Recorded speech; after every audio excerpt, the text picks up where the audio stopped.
Oi, gente, tudo bem com vocês? Hoje vamos falar sobre Corpus, minissérie britânica original Netflix. A produção é uma adaptação de uma HQ de mesmo título e chegou na plataforma com 8 longos episódios. Eu curti bastante a experiência que ela proporciona e acho que é uma boa série de mistério. Ela não é perfeita, mas me agradou o suficiente para devorar todos os episódios de uma única vez. E se você quer entender por que a série é boa, já sabe, segue comigo nesse vídeo, porque aqui eu faço tanto uma análise sem spoilers, quanto também um final explicado. Então, se você quiser evitar os spoilers, ou até mesmo pular diretamente para eles, eu te ajudo. Eles começam nesse minuto que está aparecendo aqui em tela. Antes disso, faço a análise e a lição de casa todo mundo já está cansado de saber. Não esquece o like e se inscreve no canal, porque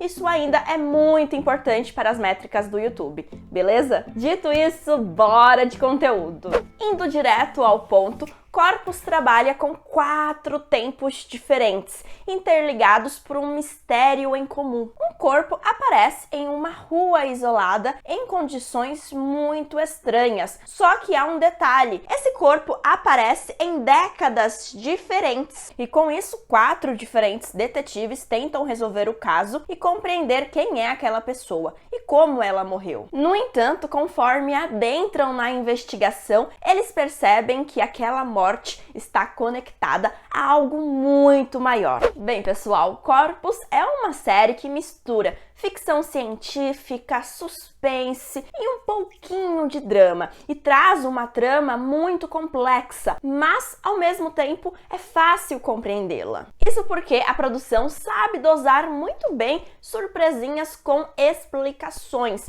e com isso a gente não tem que esperar até o último momento para a trama fazer sentido. E eu sei que muitos que me assistem aqui, assim que tomaram ciência da sinopse dessa produção, rapidamente podem ter lembrado de Dark, uma das melhores séries da Netflix e que brinca com viagem no tempo também. E seria Corpus a minissérie ideal para os fãs da série alemã? A produção inquestionavelmente lembra Dark, porque traz a ideia de ter vários personagens, loop temporal e até mesmo um ar de mistério similar. Ok, voltando para a narrativa de Corpus, eu acho que essa série é bem envolvente, traz uma narrativa que prende nossa atenção e os personagens são bem trabalhados. Sobretudo, os 4 personagens centrais, eles são bem construídos e criamos empatia por eles. Além disso, a história consegue criar ramificações e arcos individuais ao mesmo tempo que desenvolve o mistério central dos corpos. Isso ajuda a ditar um tom mais dramático para a história e genuinamente ficamos tristes pelos rumos que a vida de alguns personagens acaba tomando. No entanto, nem tudo é flores e há pequenos detalhes que acabam incomodando um pouquinho nessa história, porque acaba que ela tampa buraquinhos de forma não muito convincente. Por exemplo, personagens que mudam de postura de uma hora para outra, provas e dicas que ajudam a resolver o mistério central sendo encontradas de forma bem bobinha e por aí vai. Mas também não chegam a ser detalhes que estragam a experiência de quem assiste, sabe? É aquela famosa situação: se você prestar muita atenção, você percebe eles. Caso contrário, passam despercebidos. Sobre as respostas dadas dentro da história para o conceito de viagem no tempo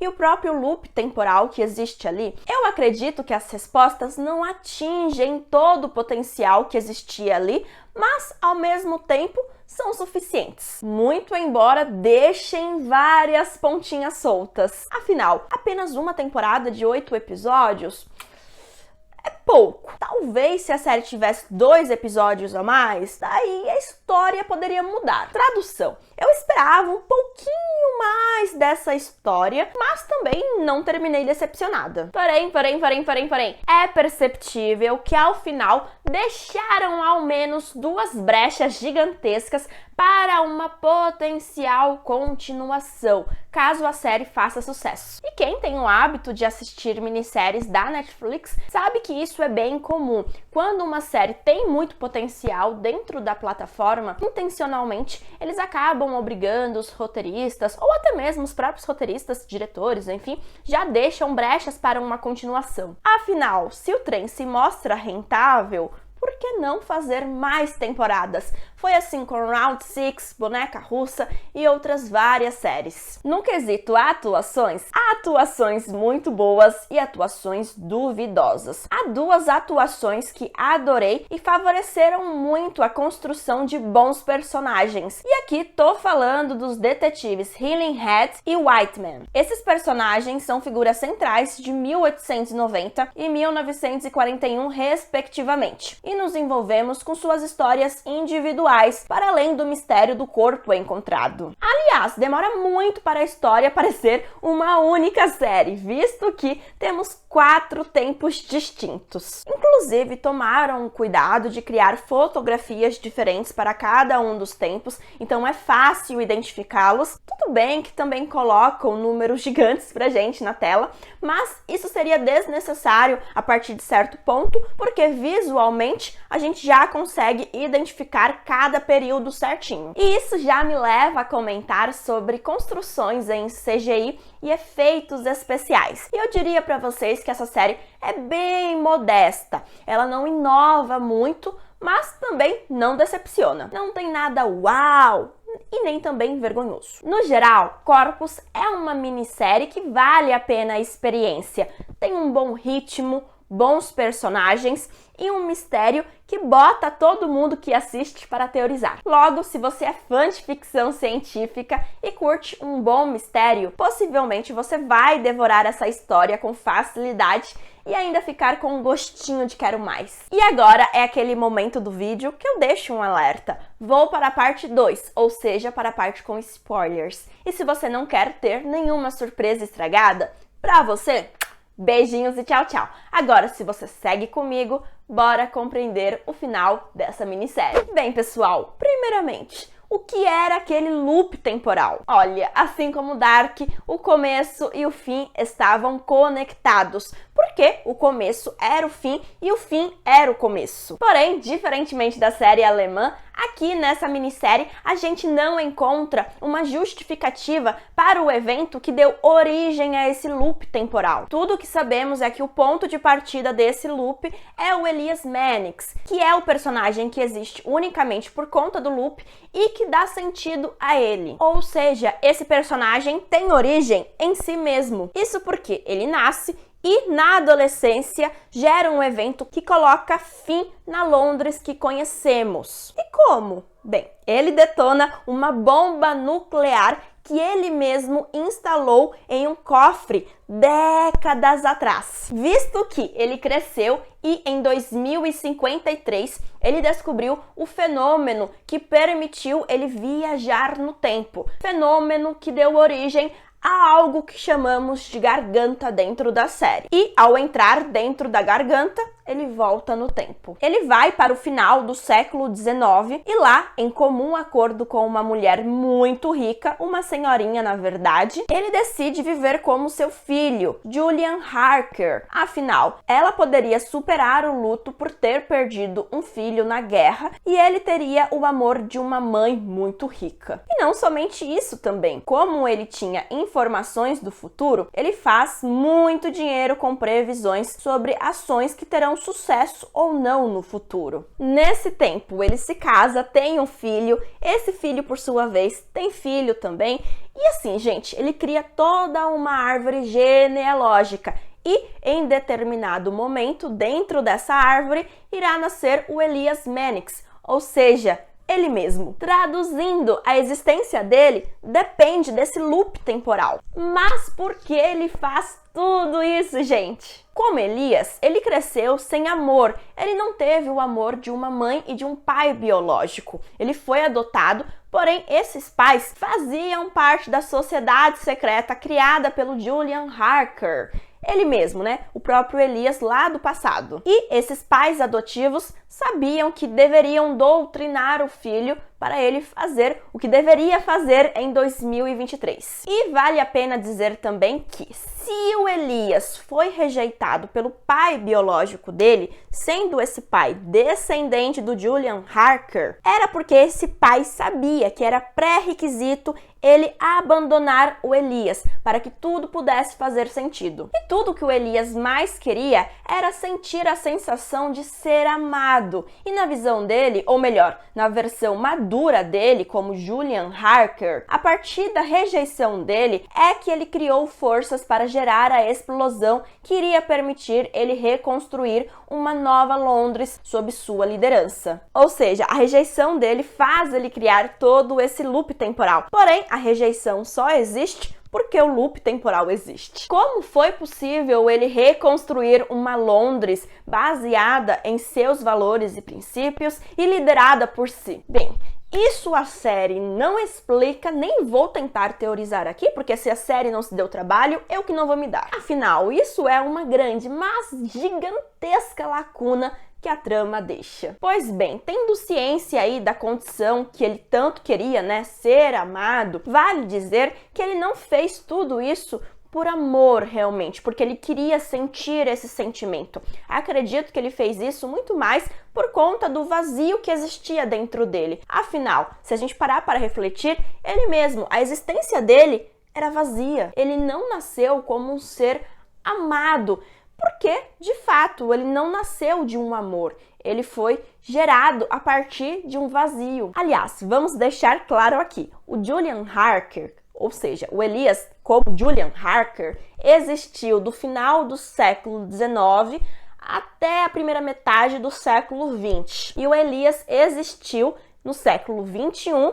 né, de 2023 até 2053, quando ele volta para o século 19. Mas no fim, era o mesmo personagem. E de quem era o corpo que foi encontrado em 4 tempos diferentes: 1890, 1941, 2023 e 2053. O corpo pertencia ao professor universitário Gabriel Defoe, sujeito que de alguma forma fez uma descoberta surpreendente que deu origem à garganta, evento físico que permitia a viagem no tempo. E mais uma vez, a morte dele e o envio dele para tempos diferentes era pré-requisito essencial para esse loop temporal. E sabemos que quem atirou nele foi a Maple Woods, investigadora policial que trabalhava para o Elias no Novo Mundo, mas que mudou de posição após atirar no professor Defoe e perceber que aquilo tudo precisava parar. E como que a garganta funcionava? Basicamente, ela divide o viajante no tempo e leva ele para o passado, mas também para o futuro.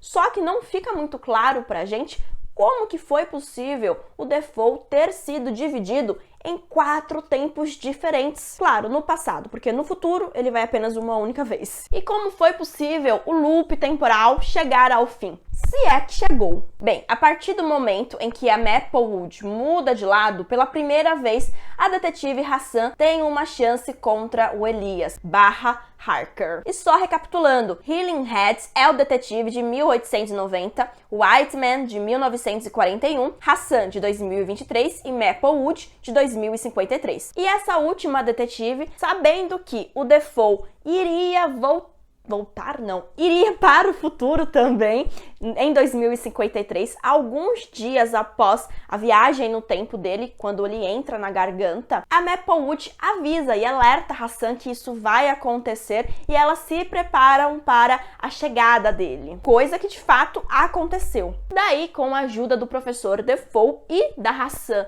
envelhecida, a Maplewood decide ir para o passado para tentar colocar de vez um fim nesse loop temporal, convencendo o Elias a dar um fim em si mesmo, já que essa parece ser a única oportunidade que eles têm de deter esse personagem. Ela chega em 1890 e consegue conversar com Healing Head, que estava prestes a morrer, e conta toda a verdade para ele. Ela explica que ele tem a chance de mostrar para esse personagem, para o Elias Harker, que o que ele está fazendo não é algo bom, não é amor, e com isso há a chance de mostrar mostrar que o vilão vai morrer triste no fim da vida por suas decisões e ainda há esperanças para quebrar esse infeliz loop. E antes de morrer, o Healing Head planta essa semente na mente do antagonista, que a partir disso teve um ciclo do loop muito diferente dos anteriores. Ele foi muito infeliz e apesar de ter se casado com a Polly, ela também foi muito infeliz. Afinal, ela apenas esteve casada com ele durante todo esse tempo, não por amor, mas porque ela sabia que para o filho dela nascer, era necessário que aquele loop temporal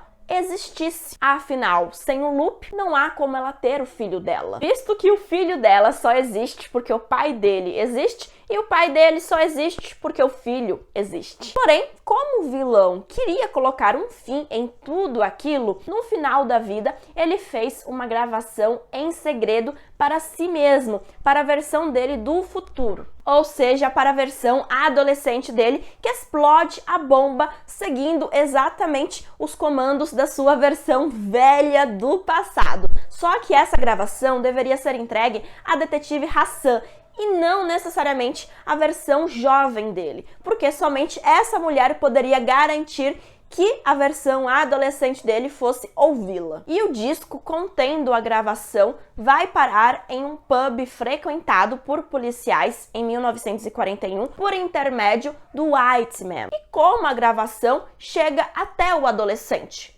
Bem, em 2053, o Defoe e a Hassan envelhecida notam que os personagens do passado, conscientemente ou não, deixaram recados para o futuro, por meio de escritas nos tijolos da rua em que o corpo aparece. A própria Maplewood, quando voltou para o passado, deixou sua marca lá e logo depois o Whiteman fez o mesmo, mais especificamente sinalizando que existia uma mensagem no pub direcionada a Hassan. Com isso, a Hassan, envelhecida de 2053, percebe que tem que voltar no tempo para 2023, porque naquele tempo o pub ainda existia, antes de Londres ser explodida. E lá ela poderia entender exatamente qual mensagem era essa. E a partir do momento em que ela encontra a gravação, ela entende que ela precisa chegar até o Elias adolescente. E ela corre para ir até o local em que ele detona a bomba. Ela corre e vai para a casa da mãe biológica do menino. Afinal, a rejeição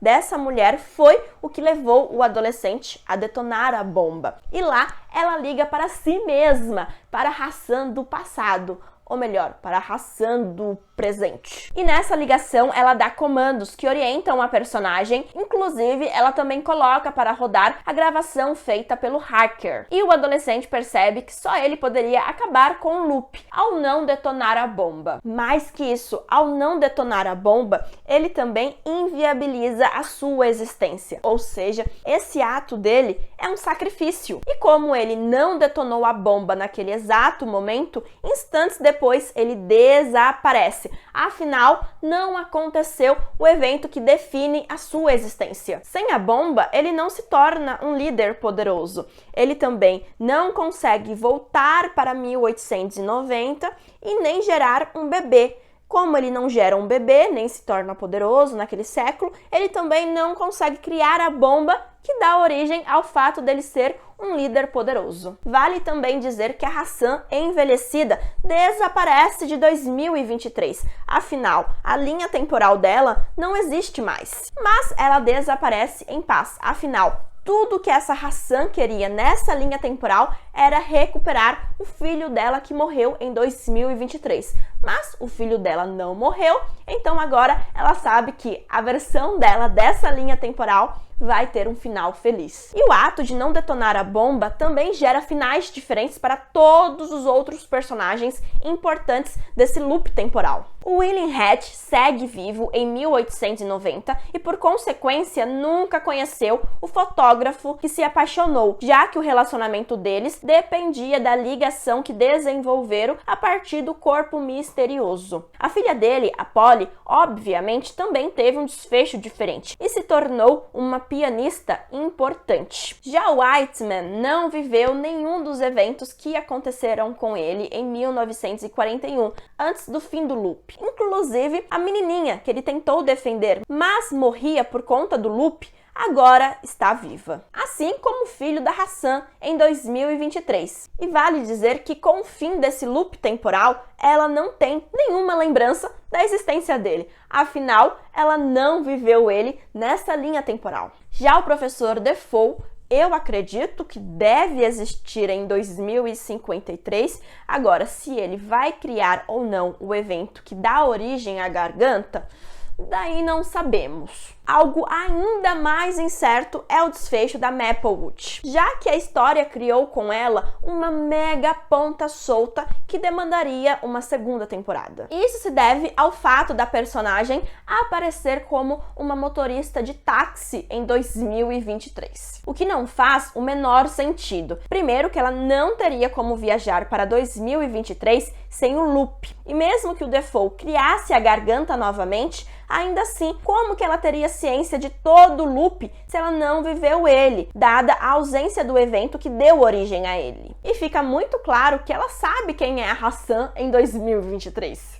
E tem lembranças de tudo que aconteceu, ou seja, as contas não fecham. E um último detalhe é que ao final da série aparecem as letras KYAL, que significam Know You Are Loved, saiba que você é amado. Ou seja, a frase que o Elias Harker sempre repetia e praticamente era o que guiava o movimento dele. E mais uma vez, como que isso é possível dada a inexistência do personagem?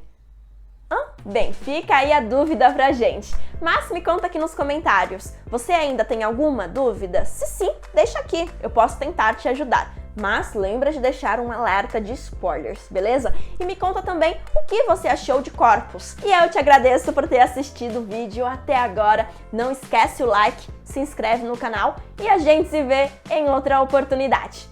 Beijinhos e tchau, tchau!